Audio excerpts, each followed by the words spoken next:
On the sunny afternoon of March 17, 1992, Carlos Eduardo Mendez, 38, a real estate businessman, and his wife Helena Rocha Mendez, 36, a university history professor, left their apartment in the Moema neighborhood of São Paulo. The couple were temporarily staying at the Hotel Riviera, located in the center of São Paulo, while their apartment underwent extensive renovations.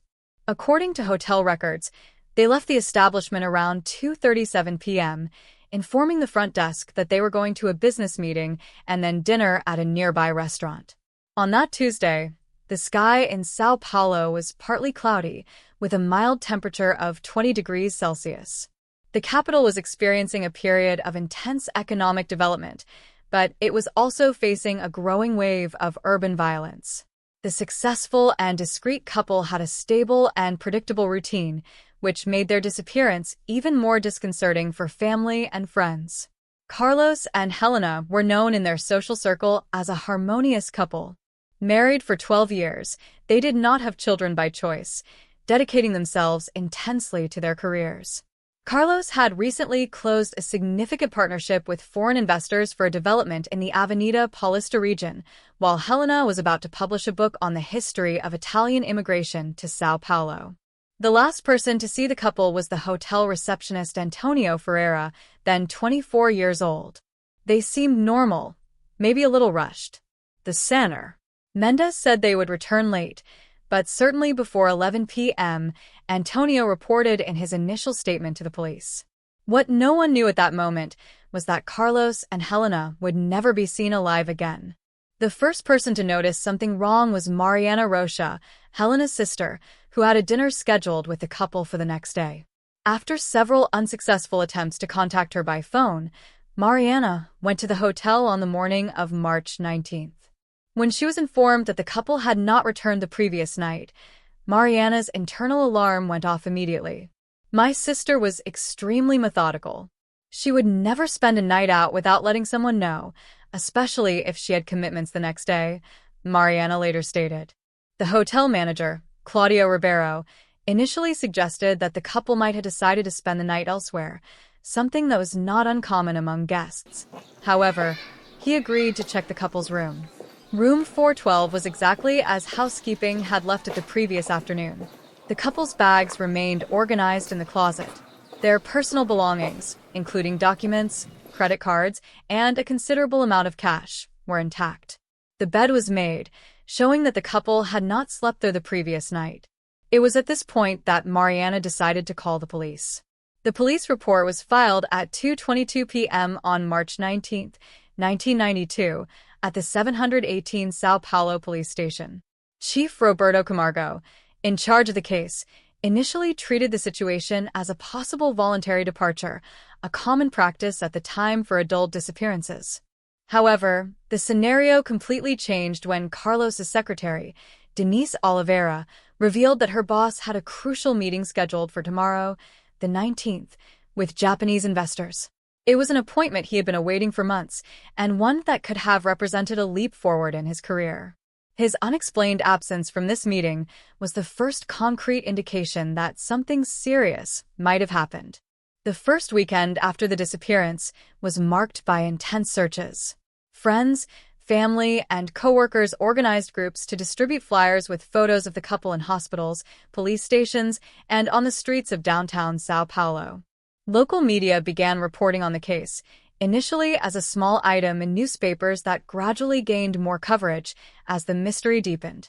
The disappearance of Carlos and Helena Mendez would soon become one of the most enigmatic cases in São Paulo's police history of the 1990s, challenging investigators and intriguing the public for decades. If you want to follow more cases like this, which shake up society as a whole and reveal hidden truths, subscribe to the channel so you don't miss any investigation. The official investigation into Carlos and Helena's disappearance gained momentum. From the third day onwards, Chief Roberto Camargo assigned a team of 5 investigators to the case, led by Detective Paulo Sergio Machado, known for his meticulousness and persistence. The team's initial actions focused on 3 fronts: analyzing security cameras from the hotel and nearby establishments, investigating the couple's financial situation, and interviewing everyone who had contact with the Mendez family in the days leading up to the disappearance. The hotel security camera footage, although of poor quality, as was common at the time, confirmed the couple's departure at 2:37 p.m. They were dressed formally, Carlos in a gray suit and Helena in a navy blue dress, and carried no luggage, just a briefcase and a small purse. External cameras showed the couple walking toward Avenida São João, but there, visual traces were lost. São Paulo, in 1992, didn't have the surveillance system we know today, Detective Machado explained in an interview given years later. We had very few video recordings, and what we had was often erased after 24 or 48 hours to reuse the tapes. An analysis of the couple's finances revealed a stable and prosperous situation. Carlos had 3 bank accounts with regular transactions consistent with his business, with no unusual withdrawals or suspicious transfers in the days before his disappearance. Helena maintained a joint account with her husband and an individual account, both with no unusual activity. Credit cards were not used after March 17th. An intriguing element emerged when investigators discovered that Carlos had taken out a substantial life insurance policy just 3 months before his disappearance, naming his wife as the primary beneficiary and his younger sister, Fernanda Mendez, as the secondary beneficiary. This fact, initially interpreted as suspicious, lost strength when it was discovered that the insurance was part of a package offered to the new partners of the project on Avenida Paulista. Interviews with people close to the couple brought to light contradictory information. While friends and family described a solid relationship without apparent conflict, 2 of Carlos's co-workers mentioned tense arguments in the days leading up to his disappearance. Carlos seemed nervous, unusual for him, who had always been very controlled, reported Marcos Almeida, a minority partner in the real estate business.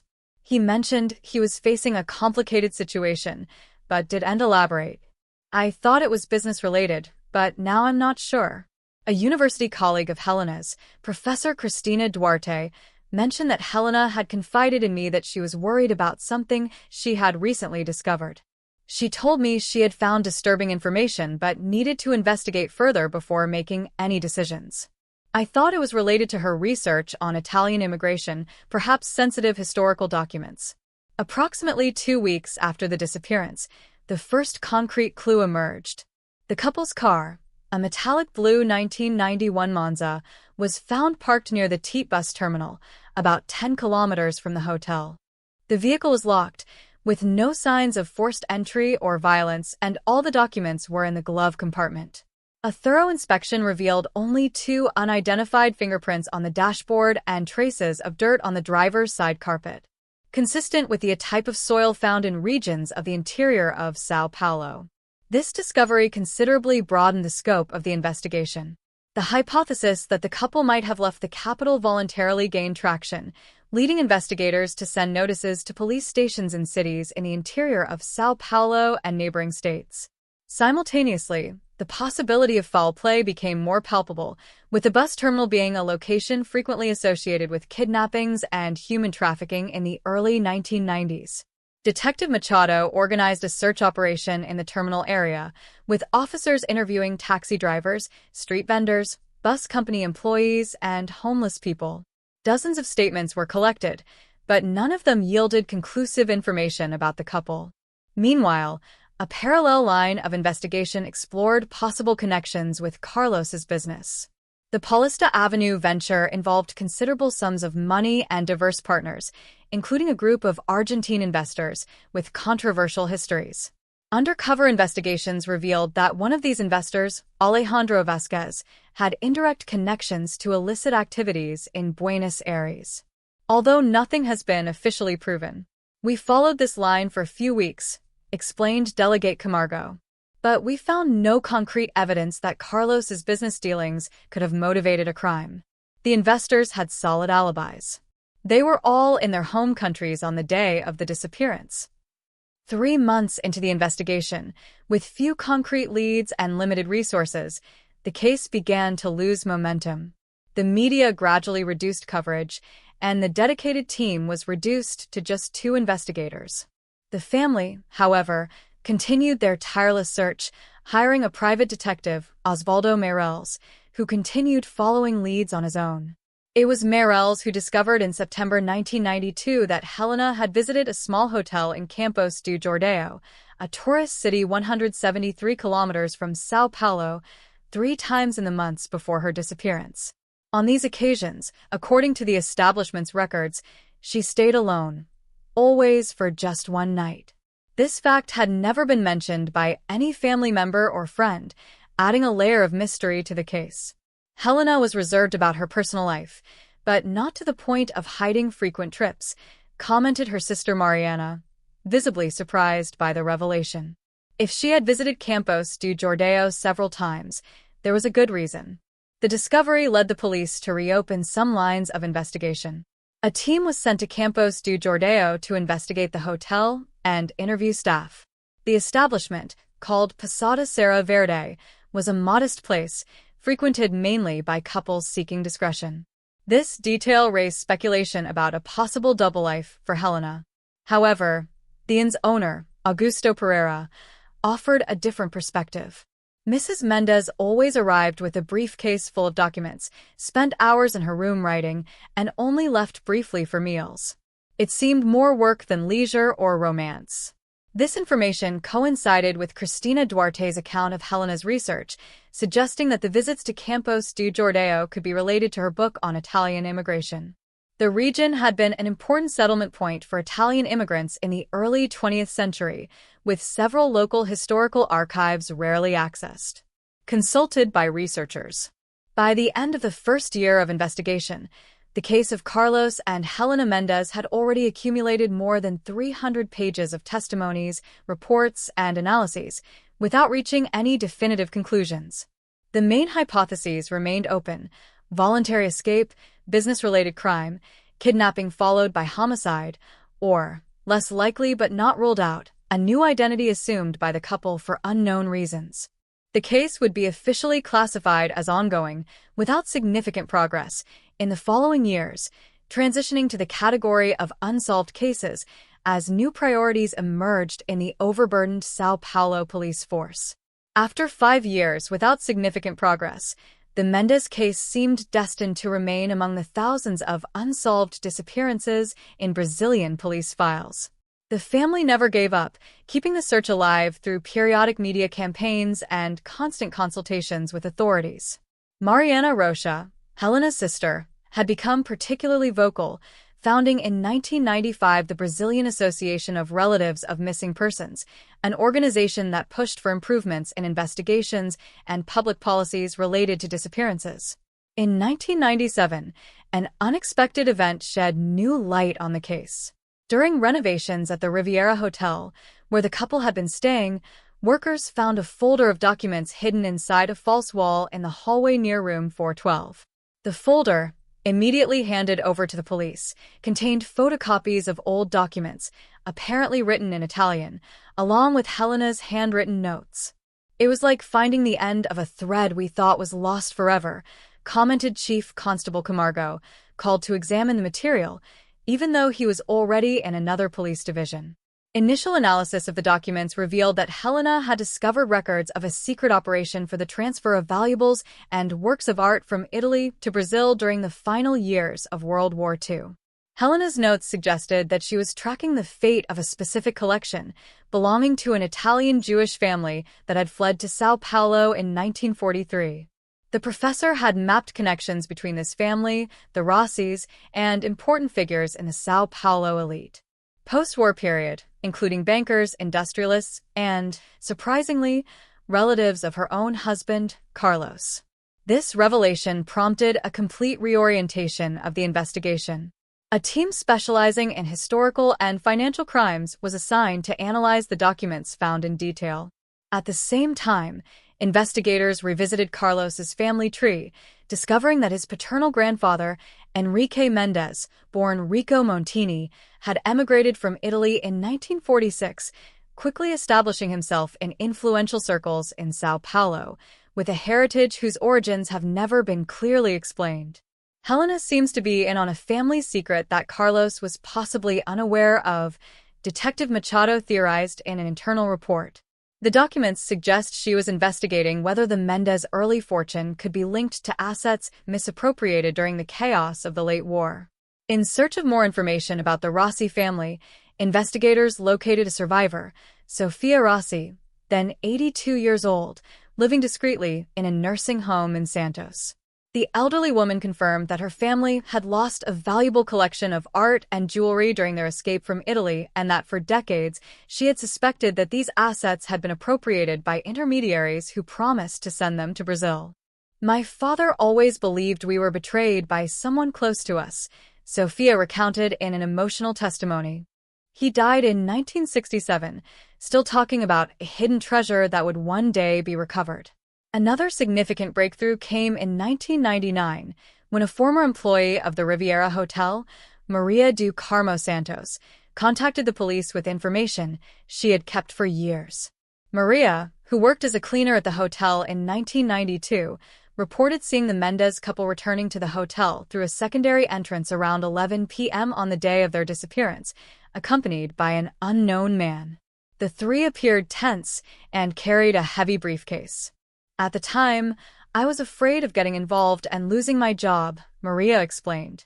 "But I can no longer live with that weight on my conscience, especially after seeing her sister on television, still searching for answers after so many years." This testimony directly contradicts the official version that the couple never returned to the hotel after their 2:37 p.m. departure. A re-examination of the security recordings, miraculously preserved in an archive of the police, confirmed that there was a period of approximately 17 minutes between 10:53 p.m. and 11:10 p.m. when the hotel's cameras were turned off, presumably for routine maintenance.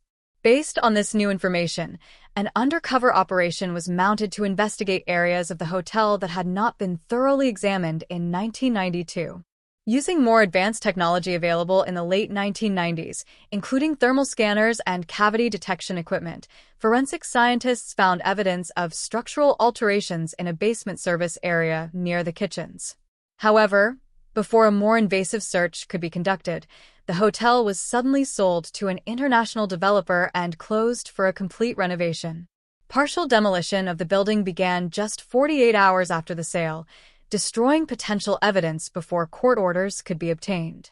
This sequence of events raised suspicions, but the new owners had impeccable documentation and all the necessary permits for the work.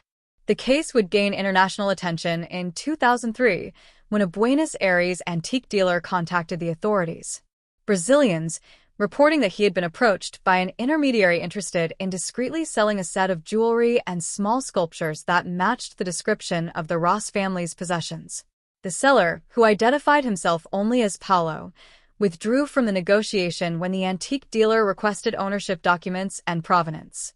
Cooperation between the Brazilian and Argentine police resulted in the creation of a composite portrait of this mysterious Paulo, who bore unsettling similarities to Roberto Mendez, Carlos's distant cousin, who had briefly worked for his real estate company in 1991. Roberto, however, had left Brazil in 1993 for Uruguay, and his whereabouts had been unknown since 1997. As these revelations emerged, new investigative technologies allowed for reanalysis of old evidence. In 2005, using advanced DNA techniques, experts identified male and female genetic material on a button found in the couple's car in 1992 that did not belong to Carlos or Helena. This material was preserved in a database for future comparisons. In 2008, police received an anonymous tip claiming that the Mendez couple were alive and living under false identities in the province of Mendoza, Argentina. A joint operation was mounted to verify the information, but the couple in question, although physically similar to Carlos and Helena, proved to be a legitimate Argentine family with no connection to the case. Leave a comment saying, "Never give up on the truth," if you believe that all missing people deserve to be found. Between 2008 and 2020, the Mendez case entered a period that investigators call investigative hibernation. It hadn't been shelved, but it also produced no significant new breakthroughs. The family continued their tireless search, with Mariana Rocha transforming the association she founded into one of the country's leading voices on the issue of missing persons. Approximately every 5 years, the case would briefly resurface in the media, usually in special reports on unsolved mysteries or on the anniversary of the disappearance. On each occasion, new witnesses emerged with fragmented information. Unconfirmed sightings of the couple in different parts of Brazil and Latin America, conspiracy theories involving international criminal organizations, and even allegations that the couple had voluntarily entered a witness protection program. Most of this late information ultimately doesn't hold up under scrutiny, explained Chief Constable Vinicius Almeida, who took over the case in 2012 after Chief Constable Camargo's retirement. But each report is seriously verified because we never know where the missing piece of this puzzle will come from. In 2015, a technological development brought new hope to old cases like the Mendes case.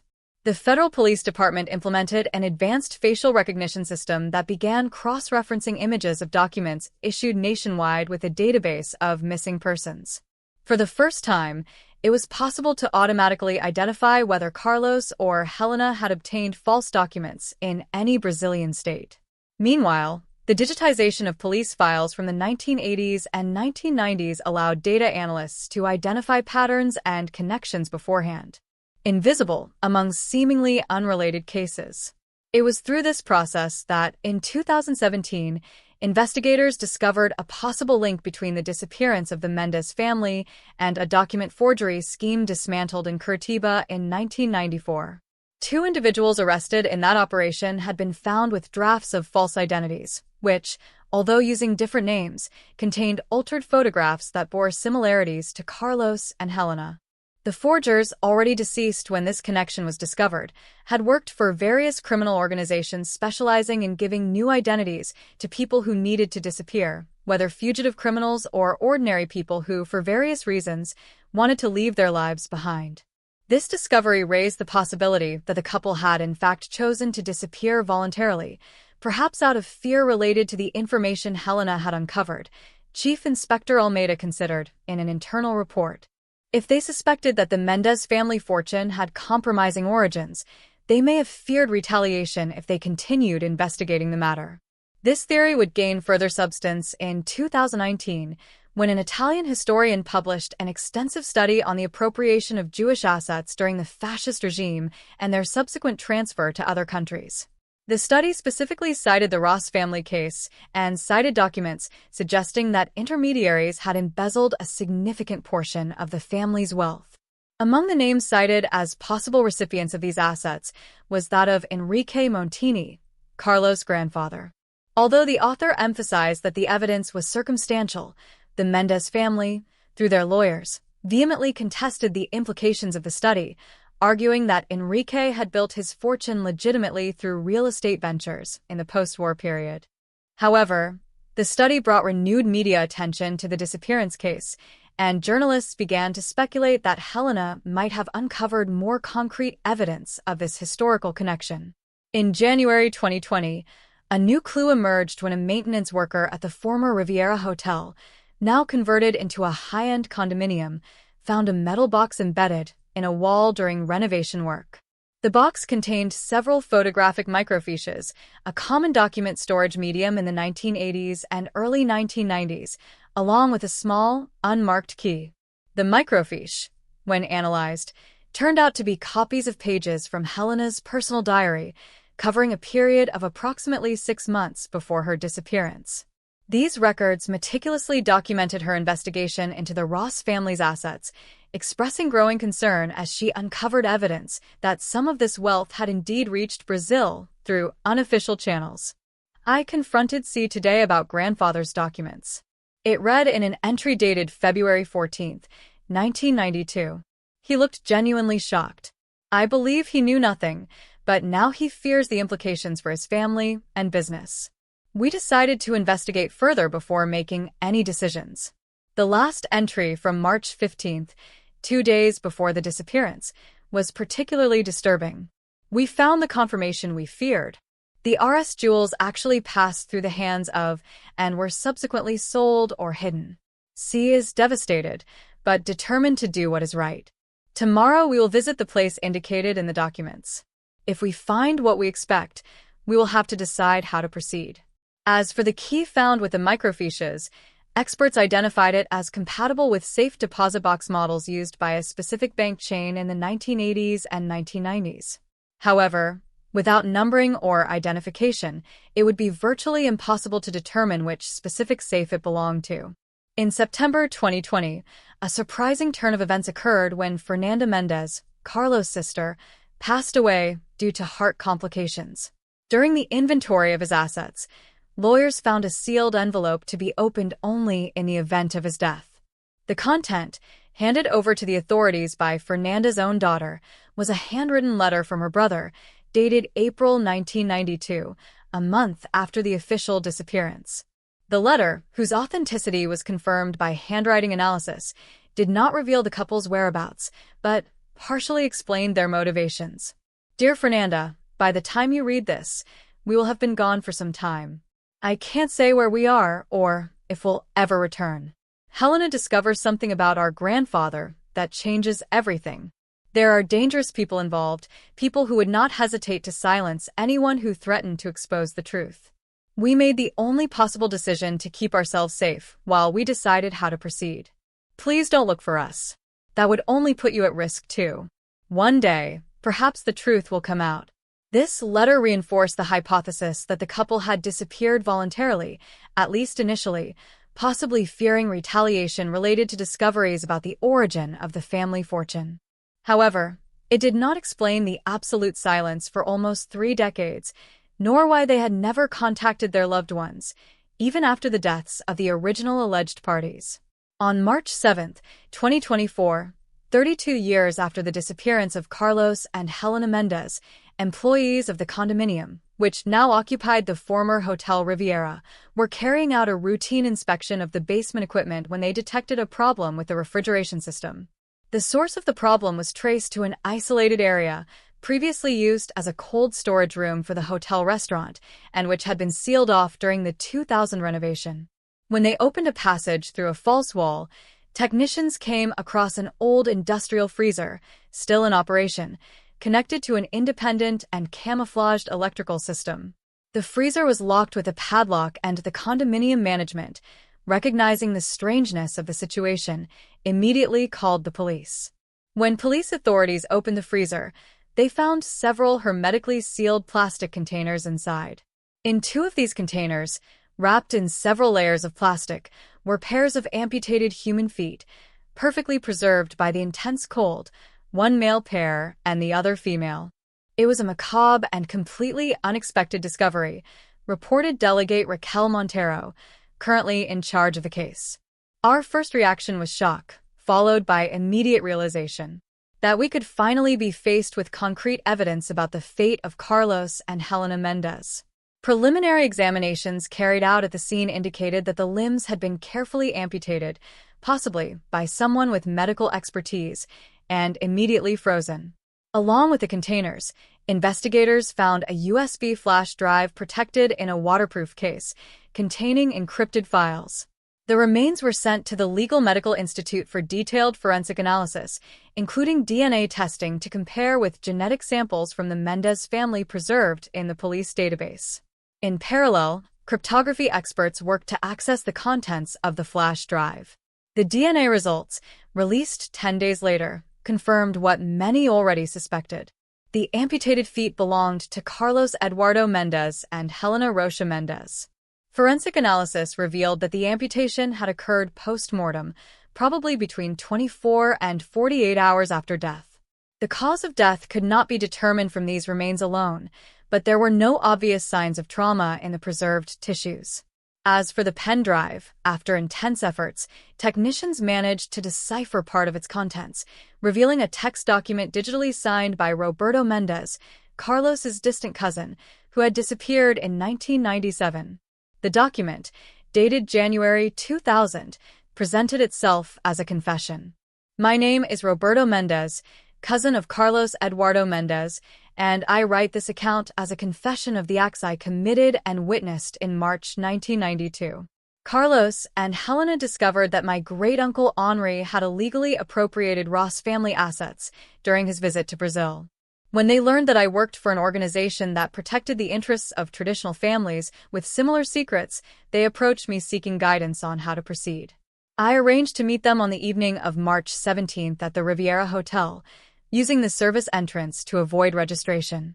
My initial intention was simply to dissuade them from making the discovery public by offering compensation to the Ross descendants. However, Helena had prepared copies of all the documents and sent them to several people, with instructions to release them if anything happened to them. The meeting quickly deteriorated. My superiors in the organization whom I had previously informed sent 2 men to ensure the couple's silence.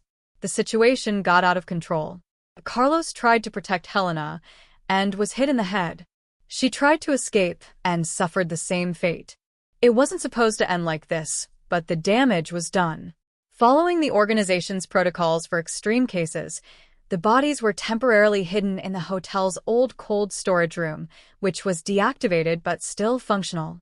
The intention was to remove them the next night and make them disappear completely.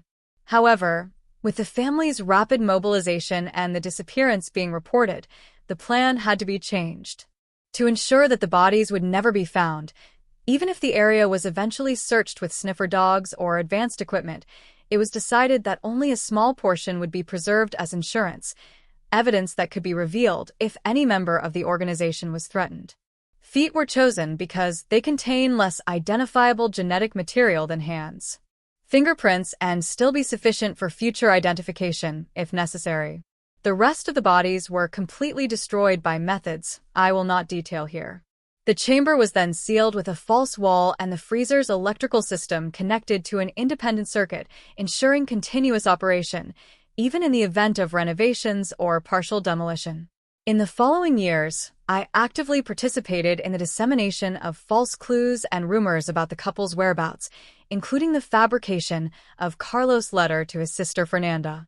Eventually, the weight of these acts became unbearable, and in 1997 I left the organization and assumed a new identity. I write this now, not hoping for forgiveness, but so that the truth may one day be known. The organization we served no longer exists in its original form. Their main leaders are either dead or too old to pose a threat. This log will be hidden along with the evidence, scheduled to be uncovered only when it is safe or when the cooling system eventually fails. The document continued with details about the alleged organization described as an informal network of influential families with European origins who had settled in Brazil during or after World War II, many with fortunes of dubious origin. Roberto mentioned the names of prominent figures from São Paulo's elite, some already deceased, others still in positions of power, allegations that would have to be carefully investigated before any public disclosure.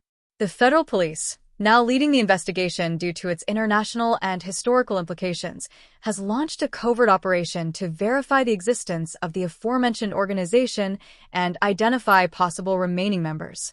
Simultaneously, a specialized team was sent to Argentina to try to locate Roberto Mendez, who, according to intelligence data, could be living under another identity in the province of Córdoba. When news of the discovery was finally released to the press in April 2024, it caused a national stir. The Mendez case, which had already been the subject of documentaries, books, and even a television miniseries, took on an even more tragic and complex dimension. For Mariana Rocha, now 67, the confirmation of her sister's death brought a mixture of renewed grief and a certain relief at the possibility of finally knowing the truth and holding a symbolic funeral. For 32 years, I lived in uncertainty. Part of me always held out hope that they might be alive somewhere. Now I know they're not, and I can finally begin to process the grief I've put off for so long. The investigation remains ongoing, with developments almost daily. Several people mentioned in Roberto's confession are being subpoenaed to testify, and international cooperation has been established to track both the fate of the Ross family's assets and the true extent of the post-war protection network for fortunes of dubious origin.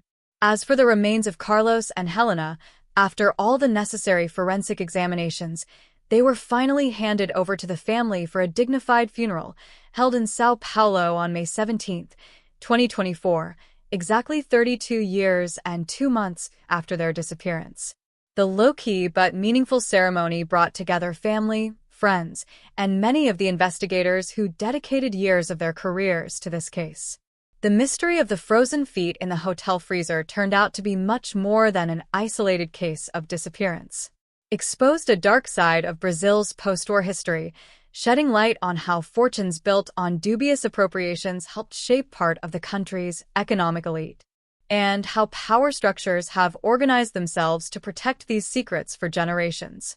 The truth, literally preserved in ice for more than 3 decades, has finally emerged, bringing with it not only the resolution of an emblematic case, but also the potential to rewrite important chapters in Brazil's recent history and its connections with the traumatic events of the 20th century in Europe.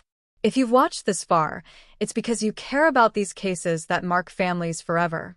Leave a comment saying, "I watched this far so I can get to know you and know who really cares about the pursuit of truth." Don't forget to like this video and share it with friends who enjoy in-depth investigative documentaries. Subscribe to the channel to follow more cases like this, where the truth, however painful, finally comes to light.